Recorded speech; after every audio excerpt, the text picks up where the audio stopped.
संभल हिंसा में मारे गए और गिरफ्तार किए गए मुसलमानों की कानूनी पैरवी कर रहे एडवोकेट कमर हुसैन से भी हमने बातचीत की। संभल में 24 नवंबर 2024 को मस्जिद के सर्वे के दौरान यहाँ पर पब्लिक में और पुलिस में भिड़ंत हुई थी।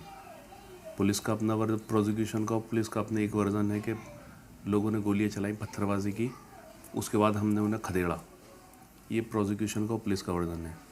जो लोकल यहाँ के लोग हैं जो अरेस्ट हुए हैं और जिन लोगों की हमने ज़मानतें वगैरह लगाई हैं और कराई हैं, उनका एक अपना व्यू है कि पुलिस जो है हमें खदेड़ ली थी और पुलिस ने उसी खदेड़ने के दौरान जो है गोली चलाई, जिसमें 4 लोग जो है 5 लोग जो है उनका इंतकाल हो गया। 4 की FIR अज्ञात में हुई और एक जो है FIR नहीं कराई गई थी।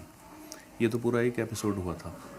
इसके बाद पूरे संभल के जो ये दंगा हुआ था 24/11 का, इसमें आज तक 96 गिरफ्तारियाँ हुई हैं। इसमें 2 मुकदमे जो हैं दंगे से रिलेटेड लिखाए गए थे थाना नखासा में, इसी एरिया में, यहाँ थाना नखासा में पढ़ते हैं आप जहाँ बैठे हुए थाना नखासा में। 4 मुकदमे जो दंगे से रिलेटेड थे वो लिखवाए गए थे कोतवाली संभल में।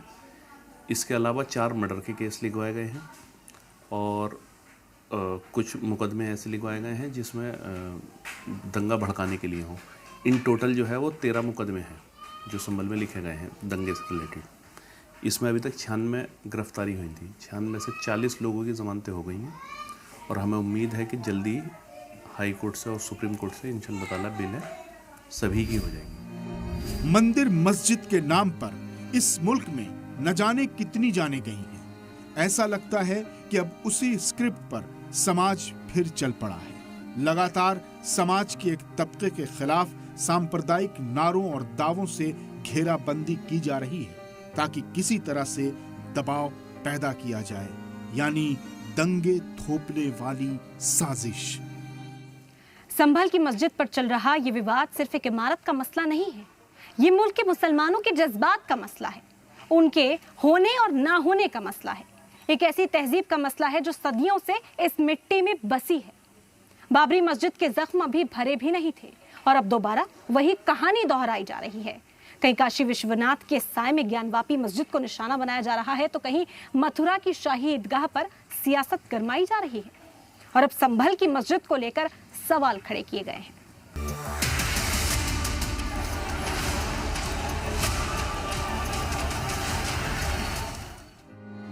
AMU में संभल के मशहूर कारोबारी और माहिर तालीम नदीम तरीन के नाम से एक हॉस्टल बना है। हमने उनके भाई और कांग्रेस लीडर मुशीर तरीन से मुलाकात की। इनका मानना है कि बाबरी मस्जिद मामले में मुसलमानों ने दरिया दिली दिखाई थी, लेकिन अब और गुंजाइश नहीं है। अयोध्या के बाद में दूसरा जो टारगेट है वो संभल को बनाया जा रहा है, जबकि यहाँ पे कोई भी अच्छा काम नहीं हुआ। या हमारे इस्लाम मज़हब में ये फैक्ट है कि कोई भी मतलब खाली कोई किसी का मंदिर तोड़ के या कोई गुरुद्वारा तोड़ के मस्जिद बनाई जाए वो तो बहुत दूर की चीज़ है। अगर हम मुसलमानों की भी कोई प्रॉपर्टी ऐसी है कि जो उसकी गैर मर्जी के मस्जिद बनाई जाए तो वो भी जो है वो अलाउ नहीं है। तो कैसे पॉसिबल है ये कि दूसरी मज़हब की जगह को या मंदिर को तोड़कर और वो उसको वहाँ पर इबादतगाह बना दी जाएगी? तो ये तो बिल्कुल अटपटी सी बात है और ऐसा कुछ भी नहीं है। तो इसके सबूत मौजूद हैं, आप सबूत देखिए, मुकदमे चल रहे हैं, अदालत फ़ैसला करेगी। और जहाँ तक अदालत की बात है, देखिए उसको एक्सेप्ट कर लिया। बाबरी मस्जिद का मामला जो था उसमें दरिया दिली दिखाई मुसलमानों ने और वो एक ये सोच कर के कोई भी राड़ जो है उसको मिटा देना जो है ज़्यादा बेहतर है, तो उसमें दरिया दिली दिखा दी। लेकिन अब अगर हर चीज़ के ऊपर, हर इबादत गाह के ऊपर निशाना होगा, जैसे कि उन लोगों ने अपनी लिस्ट दी है कि ये इसके बाद ये, इसके बाद ये तो पॉसिबल नहीं है।